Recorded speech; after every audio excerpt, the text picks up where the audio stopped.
for 48 hours, and then I ripped them off because the weather in New York has been excessively mild. We have not had any snow, just rain, rain, rain. It's been in the 40s, been in the lower 50s. It's totally crazy for a winter, especially going into February right now. We haven't had any major snowstorms whatsoever. So I was waiting to do a review on these tires when we had a good amount of snow. I wanted to get some more snow feedback, but I do have some light snow feedback and some ice feedback that I wanted to give you guys. So regarding winter tires, I've had the Blizzacs, I've had the Dunlops, I've had the Pirellis, I've had them all on various cars, from AMGs, BMW M cars, my CTSVs, other Mustangs, my Shelby, and whatnot. So I have a lot of feedback. I probably have well over 150,000 miles in the last 5 years on winter tires themselves. Usually I burn up a set of rear tires every season, and then I replace them for the following season. That's just because a lot of the winter tires have a very soft rubber compound. Now, something I wanted to tell you guys about between, like, if in this performance car category for the ultra high performance winter tires, we have the Blizzac LM32s. I had 4 sets of those. We have the Pirelli Soto 03s. I had 3 sets of those. And then we have the Michelin Pilot Alpin P4s. Now, this is the most expensive out of the bunch. This is the best handling in the dry out of all of those tires. Now, a couple of things I noticed. The LM32, the Bridgestone Blizzacs, that is like the pinnacle for winter performance. Everybody knows it. They've held the top spots in ice traction and snow traction, God, for over 20 years since those tires have been coming out. So you kind of expect that going into it. So with the LM32, it has a much softer rubber compound and also a slightly softer sidewall construction. So you're not going to get the razor sharp steering that you get with the Michelin Pilot Alpin P4s.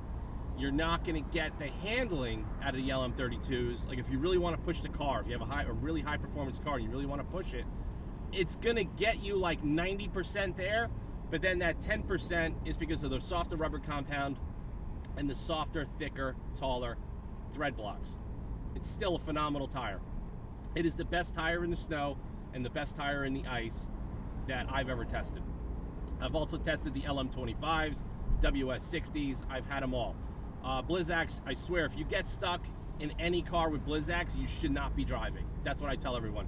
We had it on another car of ours 2 years ago, and we went through a foot of snow, and it was better than a lot of Audis that were getting stuck on the side of the roads with their all seasons. So that's one thing. So I would say the LM32 is the benchmark for snow and ice traction. The Pirelli Soto Zero is a close second, the Soto 03s, but the same situation. It's got a softer sidewall. The thread blocks are a little bit firmer than an LM32, so you get better steering and you definitely get better handling. Now, the thing I didn't like about the Soto 03s for the last couple of years is that they burn up so quickly because I'm driving the car hard. Now, with the Soto 03s, with the softer rubber, if you drive the car aggressively and you have a rear-wheel drive car, you're gonna burn up the rear set of tires in one season, which to me, it doesn't really matter. I mean, that's just what was available at the time. Now, another thing too is there's a limiting factor as far as what we could get for our cars. Whether you have a Porsche, a BMW M, an AMG, my car is the Alfa Romeo, very, very limited options with the sizes in OEM sizes. So you could call the tire rack and they're gonna kind of tell you, oh, you should downsize, you should do one size all around. But to be honest with you, I like to keep the stagger. I like to keep the OEM size as much as possible, just so I don't completely throw the performance of my car for 5 to 6 months down the drain. I'm not willing to do that. So this is the first set of Pilot Alpin P4s that I've ever had. And going into it, you could go online, you could read some reviews, but there's not a lot of detail as far as comparing the other tires and what this tire excels at. And I'm going to tell you now, this is the best handling winter tire I have ever used in my life. It has sharp steering, incredible grip. We're below freezing right now. We're like 10 below freezing. And I drive the car in race mode 99% of the time. I cannot get the car to break free in below freezing temps with the Alpin P4s right now. I mean, that just shows you that the rubber compound and the tire design is absolutely incredible. Now, So this tire, I feel, was really geared towards the guy with the Porsche, the BMW M, you know, a real high performance car that really doesn't want to sacrifice that steering response and the handling in the winter months. But in the ice and in the light snow, it is not as good as an LM32 Blizzak, and it's not as good as a Soto 03. And this is just from testing and from owning a lot of cars and doing all this stuff. So with that in mind, I think, you know, the trade-offs that you're going to get with this tire are so marginal that, listen, if there's a foot of snow and you have a 911 Porsche, just stay at home. You know, that's just what it is. But if you have to get home, you will get home, but you just have to be careful. So the one thing I noticed with ice and light snow is the braking performance with the Michelins is not that good, and that's because the rubber compound is much firmer and much more aggressive than the other tires that I compared it to in the category, which is the Soto 03 and the Blizzak LM32s. So you can physically touch the tires, and the thread blocks on the Michelins barely move, whereas the Soto Zeros, you can squeeze them. The LM32s, you can squeeze them. They feel very soft, and that's what you want. You want soft, you want pliable rubber, and you want a compound that can withstand, you know, a very wide range of temperature changes throughout the winter, and that's where I feel those other two tires do a little bit better. Now, I'm gonna do an updated review of this tire on this car as soon as we get snow, if we get snow this winter, because I really want to see how this tire is going to do. I want to go into an empty parking lot, I want to turn everything off, and I want to see the balance, the chassis, and the grip. But so far, this tire is incredible. The car comes with Pirelli Corsas. They have a softer sidewall, they ride a lot better, and the handling is so telepathic, it's unbelievable.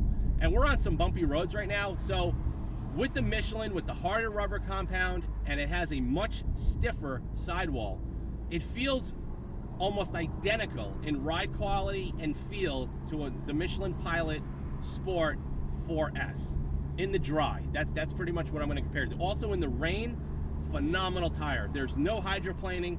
The car doesn't drift all over the road when you go through standing water at high speeds. The thread design has great evacuation of water, and that's another thing I noticed. Another thing I want to tell you guys too is that this tire in the OEM sizes, granted it's a winter tire, it has a physical size that's larger than the Pirelli Corsa tires. Now, I first had them on the car, and the car was at the normal suspension height. And at full lock, you do get rubbing on the driver's side. At the lowered suspension height, it is identical. So it has nothing to do with me changing the ride height of the car. It has to do with this particular car that I own is very sensitive to the size of the tires, which puts you in another situation where, what do you do when you want to get rid of your Corsa tires? I mean, there's not a lot of options out there. I mean, there's a lot of guys that are doing all seasons. I just wouldn't do it. I love the way this car feels with the Corsas. But like I said, as soon as you hit below 50 degrees and you drive the car hard, you're going to get killed and you're going to wreck the car. So that's really where this particular tire, the Pilot Alpin 4s, they're phenomenal. It's a phenomenal tire so far in the below freezing temps, and I absolutely love it. So aside from this being the top in the handling category and the steering category, I don't get as good of a braking distance as far as the shortness of the braking distance in this particular tire in the below freezing that I've noticed in the Soto 03s and the LM32s. And I think a lot of that has to do with the softer rubber has a greater tendency to bite into the cold asphalt, whereas the harder rubber, it's not going to have that tendency to you know, really bite into the ground, you know, the way the other tires are going to do. And that's totally fine. There's nothing really wrong with that. But like I said, I've been in the car for about an hour and a half. I'm on my way up to Connecticut right now. I'm going to the Ferrari dealer, and the car feels great. Now, as far as ride quality, the Soto Zeros and the LM32s have a little bit of NVH and a little hum that you would get in most cars. And that's pretty much normal on any winter tire based on the thread design and the rubber compound that's being used. It's a softer rubber, so you're going to just get a little bit more noise. With the Michelin Pilot Alpin P4s, it rides super smooth. It rides as smooth as a Pilot Super Sport and the Pilot 4S. high-performance summer tire. That's how smooth it rides. There's no NVH, there's no tire roar, there's no resonance coming into the cabin. That just shows you how well this tire was engineered and designed to be the ultimate high-performance winter tire you can put on your car. And like I said, this is definitely the benchmark. After driving my car now for a couple of weeks with these things on there, and you know, I was so reluctant to put them back on the car because of our mild weather, but considering how little you lose in performance in the dry, I don't mind having these on the car right now. Now, with the stiffer sidewall construction and the stiffer rubber compound, you also get a slightly stiffer ride. I would say that this tire is about 10% of a firmer ride than the OEM Pirelli Corsa tires. And when you also have the firmer ride and the firmer sidewall, you also notice in this particular car, and a buddy of mine has, he's on his M3, and I drove that as well, the same exact feedback that I got in the F80 M3 that I'm getting in this, and I'm going to tell you guys now. You get a little bit of a bounce, and a lot of the bounce you're going to get from the back of the car, just with the, you know, on the bumps that we're driving on in horrible the Northeast. So you're going to get a little bit of a bounce and a hop on very bad roads with this tire. And to be honest with you, it's not bad. I mean, it basically mimics having your car in the stiffer suspension mode when you're not in the stiffer suspension mode. So I'm in the firmer suspension mode now.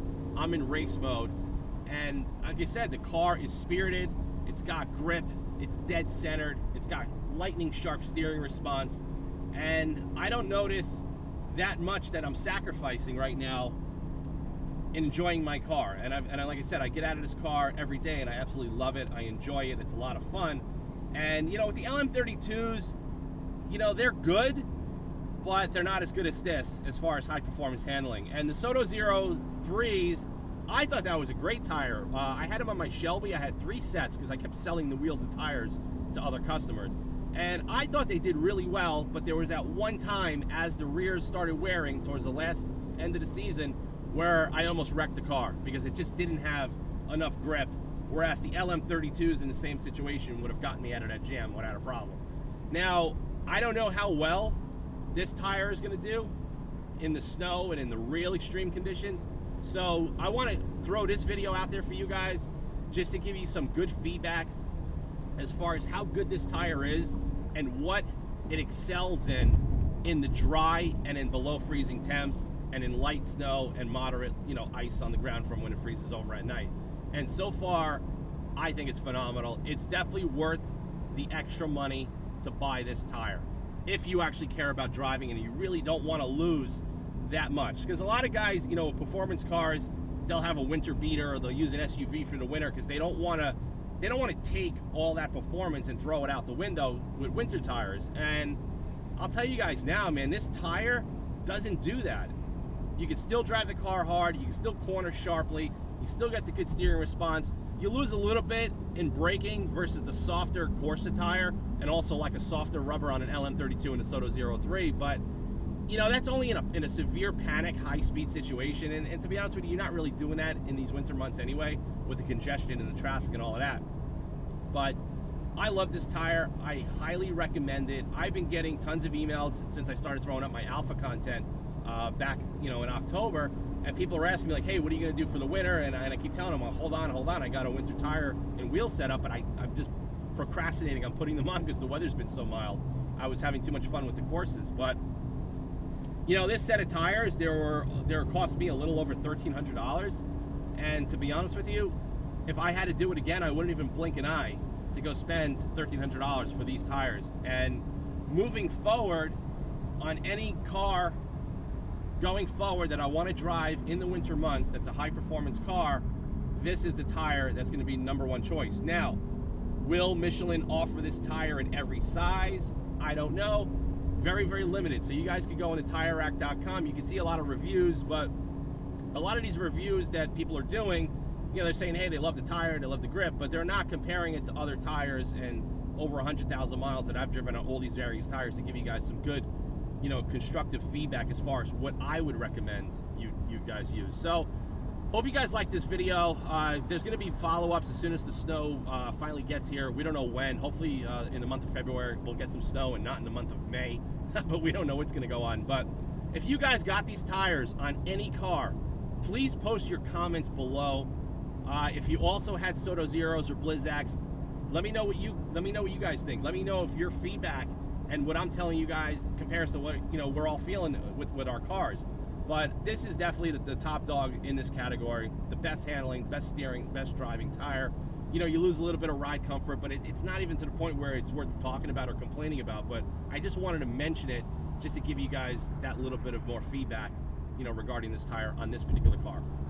So I'll see you guys soon. Stay tuned to the channel for more automotive content.